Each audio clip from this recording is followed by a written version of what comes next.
ലിജു, ഇപ്പോൾ ഇന്ത്യ ബ്ലോക്കിന്റെ പ്രധാനപ്പെട്ട നേതാവ് രാഹുൽ ഗാന്ധിയാണ്.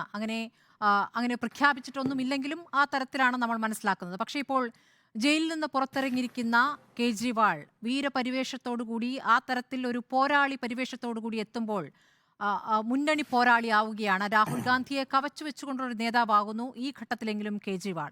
അതിനെങ്ങനെയാണ് കോൺഗ്രസ് കാണുന്നത്? അല്ല, അങ്ങനെ ഒരു താരതമ്യത്തിന് ഒന്നും പ്രസക്തിയില്ല. രാഹുൽ ഗാന്ധിക്ക് ഇന്ത്യൻ രാഷ്ട്രീയത്തിൽ ഉള്ള പ്രസക്തി നമുക്കെല്ലാവർക്കും അറിയാം. അതോടൊപ്പം ശ്രീ അരവിന്ദ് കെജ്രിവാൾ ഇന്ത്യൻ രാഷ്ട്രീയത്തിൽ പ്രസക്തനായ ഒരു നേതാവ് തന്നെയാണ്. ഡൽഹി മുഖ്യമന്ത്രിയാണ്. അതോടൊപ്പം BJPയുടെ പീഡനങ്ങൾ ഏറ്റുവാങ്ങുന്ന ആളാണ്. പ്രത്യേകിച്ച് ഒരു വളരെ അദ്ദേഹത്തെ പേഴ്സണലി ടാർഗറ്റ് ചെയ്ത് പീഡിപ്പിക്കുന്നു എന്നൊരു സാഹചര്യം, എന്നൊരു ബോധ്യം ഇന്ത്യൻ ജനതയ്ക്കുണ്ടായിട്ടുണ്ട്. അതുകൊണ്ട് തന്നെ അദ്ദേഹം ജയിൽ മോചിതനാകുമ്പോൾ അദ്ദേഹത്തിന് വലിയ തോതിൽ ജനങ്ങളുടെ പിന്തുണ ലഭിക്കുമെന്ന കാര്യത്തിൽ സംശയമൊന്നും തന്നെയില്ല.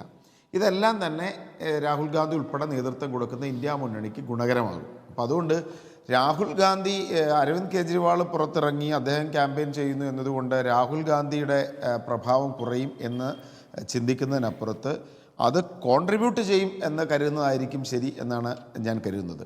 അരവിന്ദ് കെജ്രിവാളിൻ്റെ സാന്നിധ്യം ഇന്ത്യ മുന്നണിക്ക് വിവിധ സംസ്ഥാനങ്ങളിലും രാജ്യവ്യാപകമായിട്ടും ഗുണം ചെയ്യും. അത്തരത്തിലാണ് ഞങ്ങളതിനെ കാണുന്നത്.